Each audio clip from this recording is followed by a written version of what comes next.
So who's responsible for keeping those turkeys alive on the White House lawn? And no, I'm not talking about the president and first lady. Abraham Lincoln sort of indulged Tad. He let him have free reign in the White House. He galloped goats through the East Room, and, they had animals everywhere. They were digging up the rose gardens.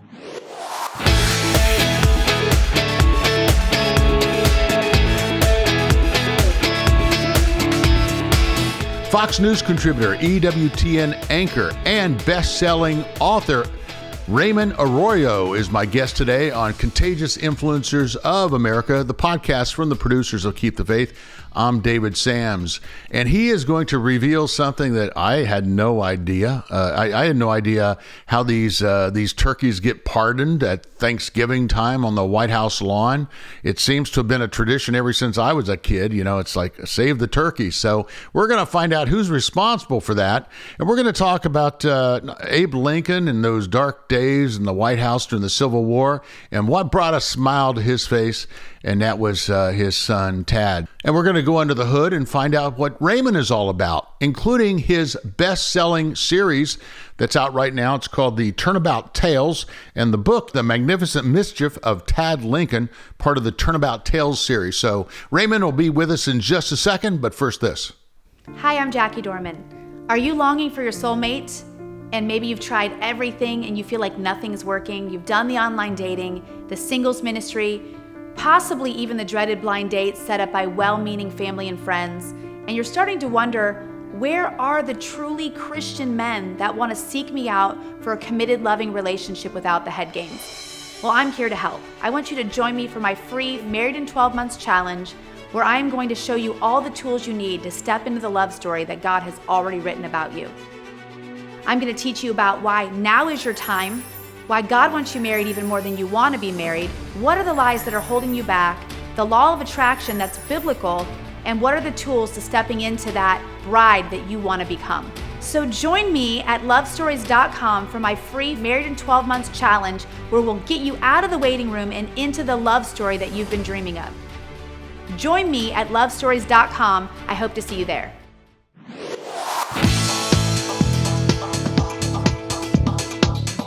Hey, Raymond, how you doing? How are you, David? Good. Am I finding you at home today? I am at home today for a change. Yeah, not traveling, thank goodness. Fantastic. Well, we've got a great season coming up here, and we've got Thanksgiving coming up, and you've got a book that we want to talk about, and a whole series that you've created.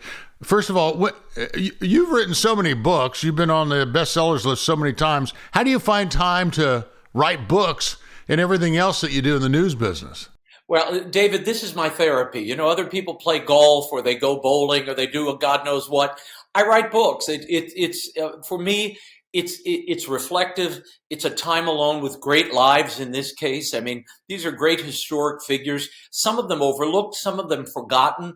And I wanted to tell a new generation, or introduce a new generation to these historic lives. So I thought, let's do it in what I call a family read, not a picture book, a family read, because families come together and read these books.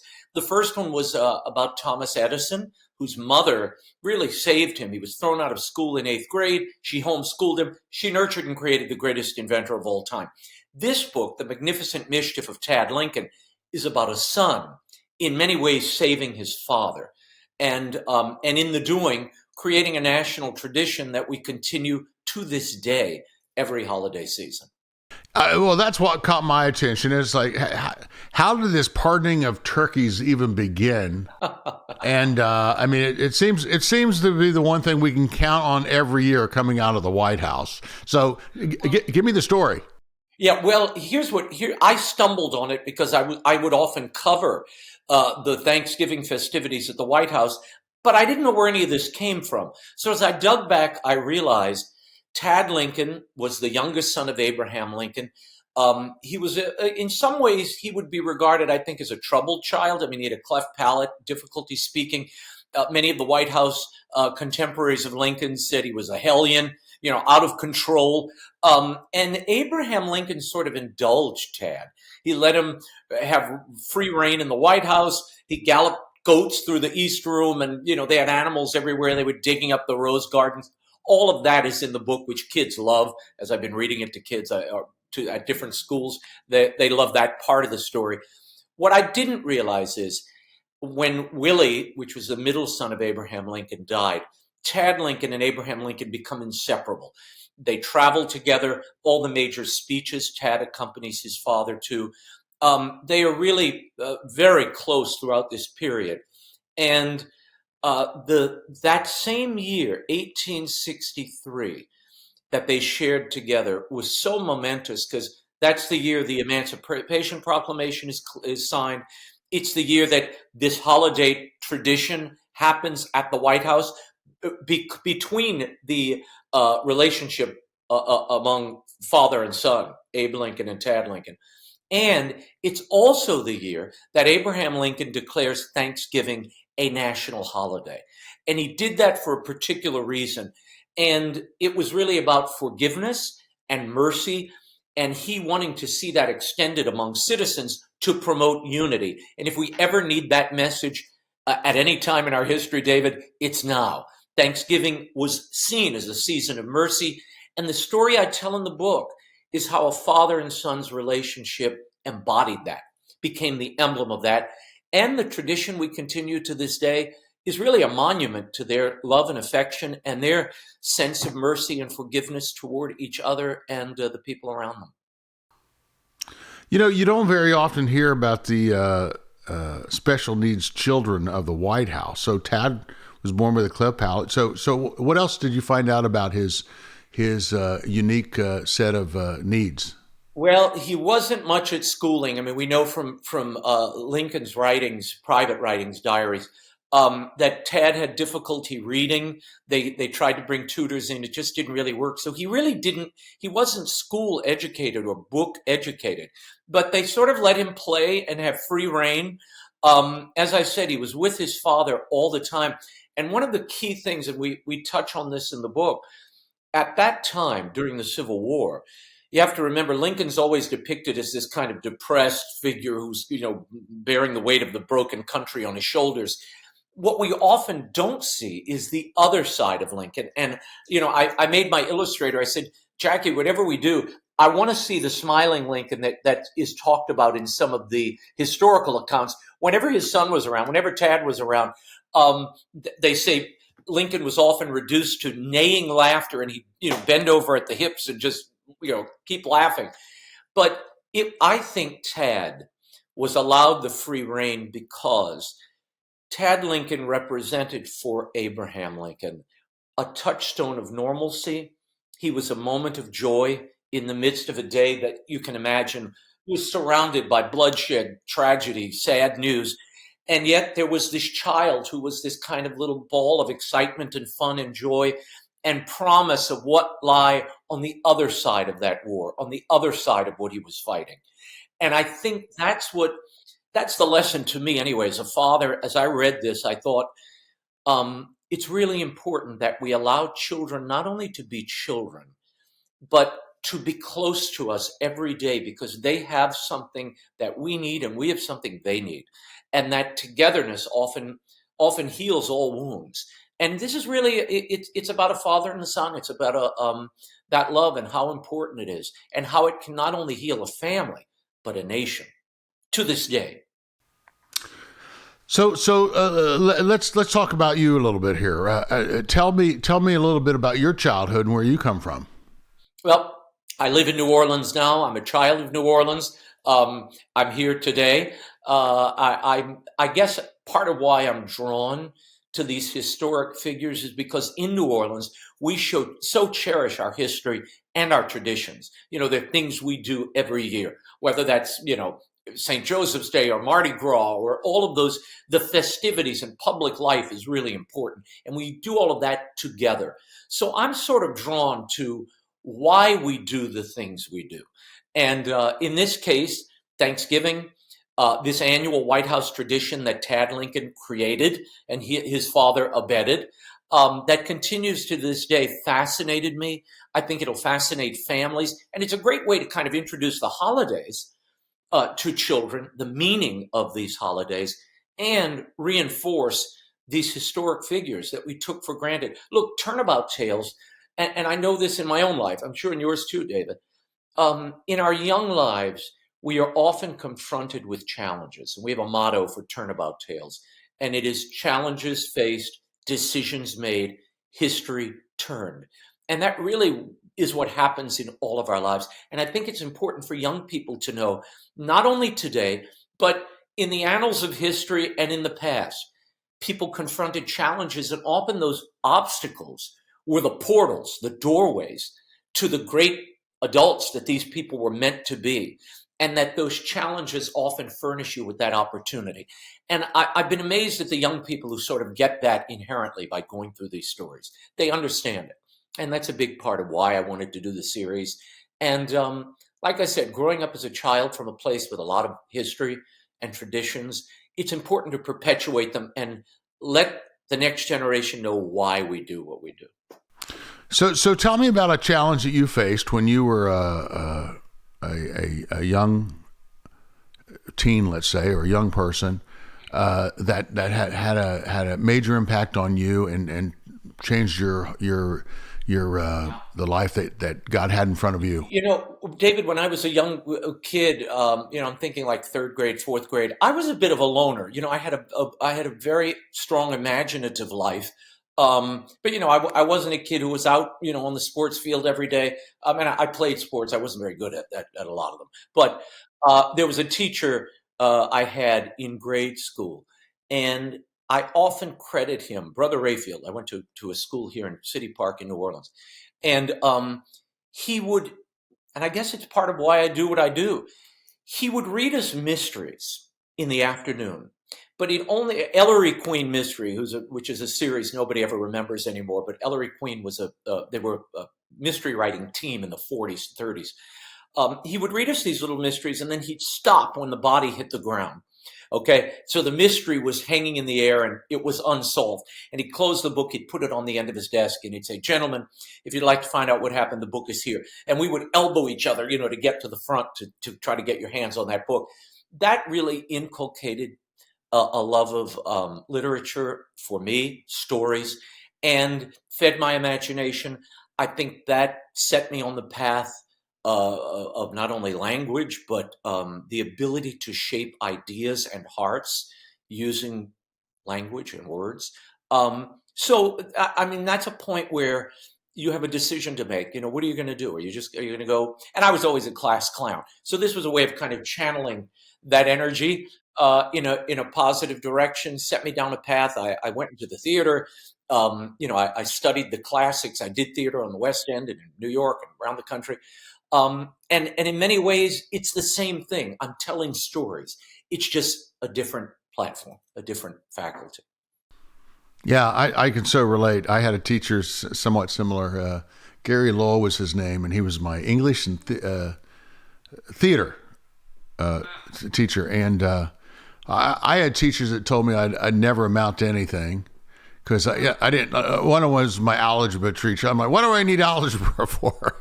By the way, I've never used algebra since. To be honest with you, so it's like, really? I think I was right on that one. The one I was wrong about was Spanish. Oh, yeah. I was in Columbus, Ohio. My Spanish teacher, and I'm like, why am I ever going to use Spanish? Little did I know I'd end up in Hollywood, and boy, I would have gotten so much more out of my cable TV if I would have just paid attention to Spanish class in Columbus, Ohio. I make a lot more friends, David.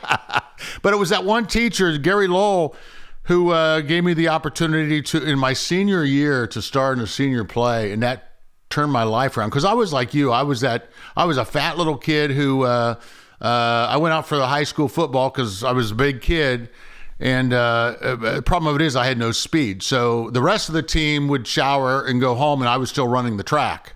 But I got the high school play, and that turned my whole confidence index around. Was that one thing? And by the way, I then went on to getting TV, and I hired him away from being a school teacher in the TV business. He ended up doing play-by-play football, and then he became a general sales manager of the NBC affiliate in Columbus, Ohio. Wow. So he helped bring it all together for me, and then I turned around a couple years later and reinvented his life. So it's How do you pretty like cool. that? I love it. What a great story. So I so relate to your story. It's the impact that one teacher can have on you. Yeah, they can transform your whole life. And that's why Exactly. these stories, I thought, it's important to let kids know they're not alone. Those obstacles are not unique. And that historically we have figures who face the same thing they did at the same ages. And they triumphed, they persevered, and you can too. Yeah. So now you have also, do you still work with EWTN? I do indeed. 28 years. Yeah. That's quite a run. You bet. So how many popes have you met? I've met three, but I knew two very well. John Paul II and Benedict.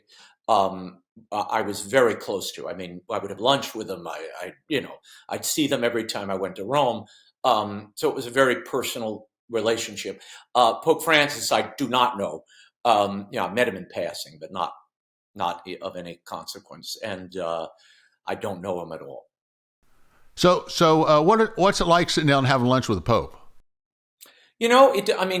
Benedict was a very kind of quiet, almost contemplative, monk-like figure, but a brilliant mind. I mean, one of the greatest theologians, maybe of the century.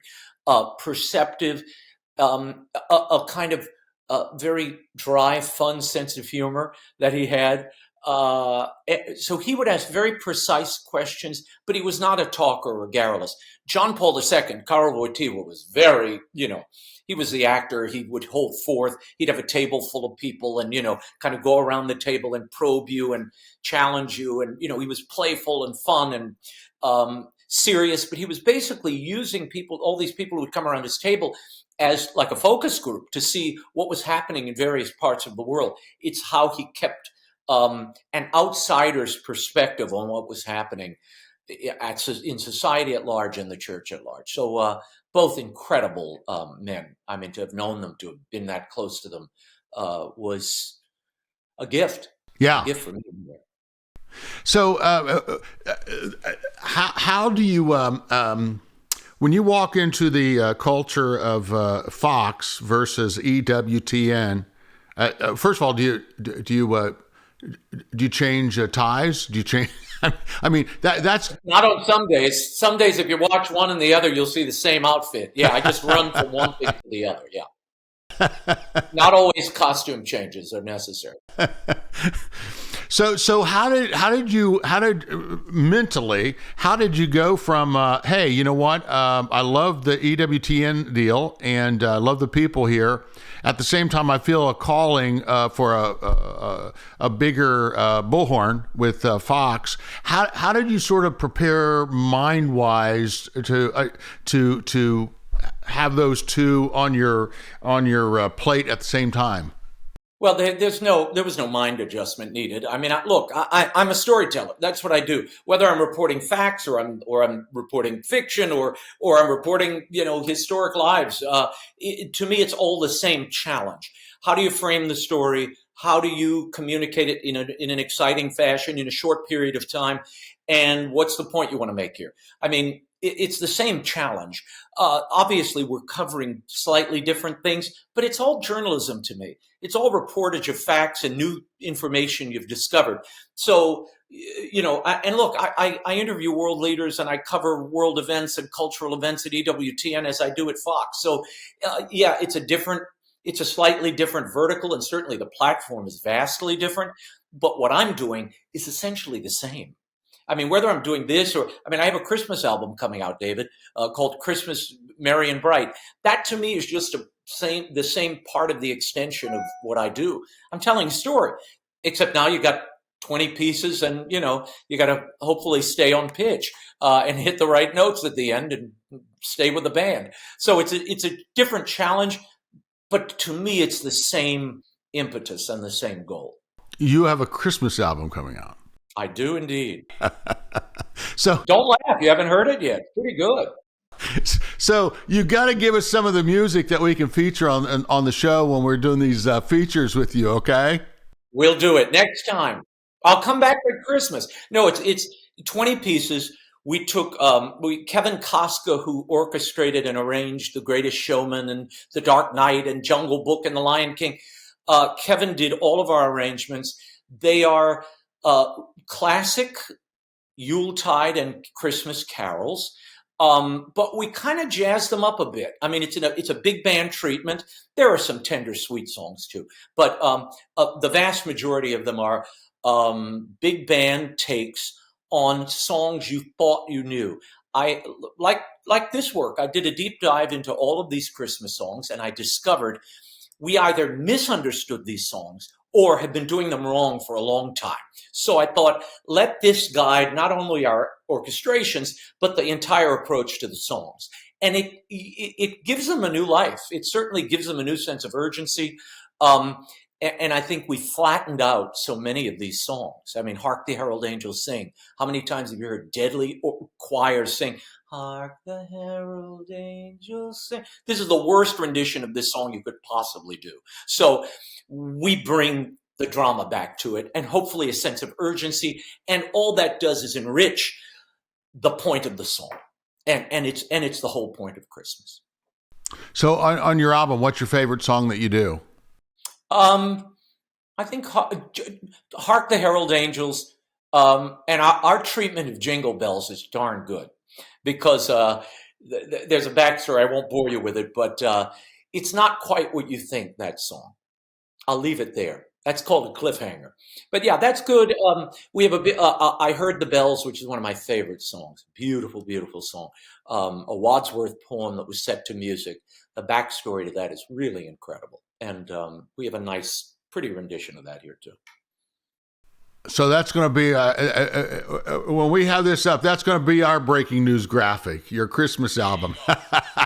Raymond Arroyo Sings. And I think it's RaymondArroyoChristmas.com is the site they're going to put up any day now. Of course it is.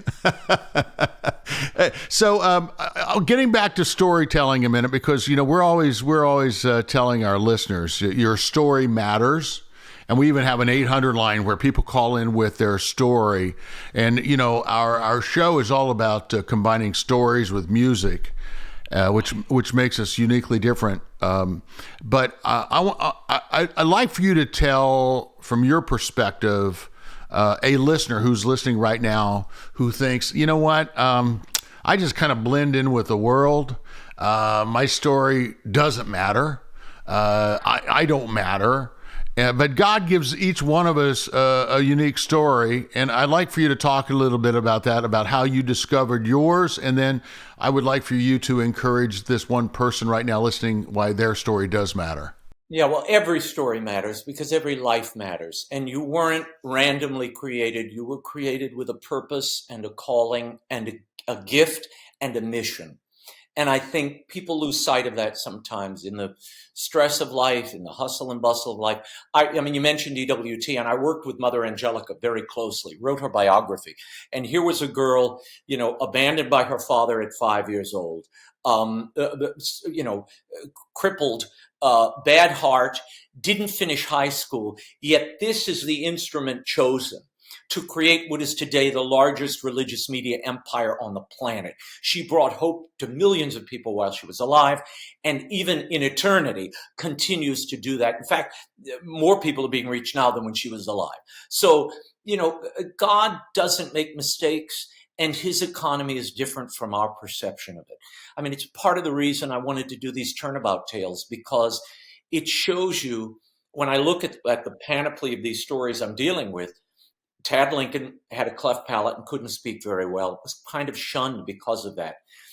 Thomas Edison was thrown out of school and called an idiot who couldn't be taught because he was deaf by 12 years old and had trouble, probably dyslexic or ADHD at the very least. So the things the world regards as problems, those are your superpowers in many ways. And all of these stories in different ways reveal that to me. Many years ago, David, I was interviewing Mother Teresa in New York, and she ran across the street, she and two of her nuns. And I'm like, where are they going? There's a press conference and an event in here. Why are they going across the street? She went across the street. There was a mother pushing a little pram, and she picked the baby up and kissed the baby, blessed the baby, and came back across the street. I said, what was that? Who was that? She goes, it was a baby. And she was all smiles. And she said, children are a reminder that God hasn't given up on us. And that's what I thought as I wrote this Tad Lincoln story, because in Lincoln's life, Tad was the reminder that God hadn't given up on us, even though everything else around him was death and despair and falling apart. He was losing the war. There were troops on the front lawn. His son had just died. I mean, there were many reasons for him to despair. And yet, we need that reminder that this is not for naught, that every life matters, because every life does, including those listening and watching us. Well, Raymond, I thank you for hanging out with me here. And hey, when you come back to Nashville, come by the homestead and we'll do this in person, okay? You bet. I love coming to Nashville. In fact, I'm doing my last show on the Christmas tour on December 21st. I'm at the Raymond. So I hope you'll come see me, David. We will. Hey, you know what? I'm going to put that on my schedule right now. I'll be looking for my tickets. Raymond at the Raymond. Jose Feliciano is joining me. It's going to be a blast. Fantastic. That's wonderful. Well, I'll see you then, okay? All right, my friend. God bless you. Thank you. Thank you. God bless you too. Thanks, Raymond. Thanks for taking time out to be with us today on Contagious Influencers of America, the podcast from the producers of Keep the Faith. Do check out more of Raymond's work at RaymondArroyo.com. And boy, I'm going to be looking forward to that Christmas album. Maybe we'll play a little bit of on the radio show or during our Christmas marathon. You can find out more about our radio show at KeepTheFaith.com. There's all kinds of great episodes there of music and songs and stories to help you regardless of what season of life you happen to be in right now. And of course, for a complete lineup of all of our podcasts, you can check that out. Check those out at contagiousInfluencers.com. Right now. So please do rate and review us. Give us 5 stars. That would be wonderful. And this week, go out there and live that life in living color, because it sure is a heck of a lot more interesting than living in black and white. I'll see you next time.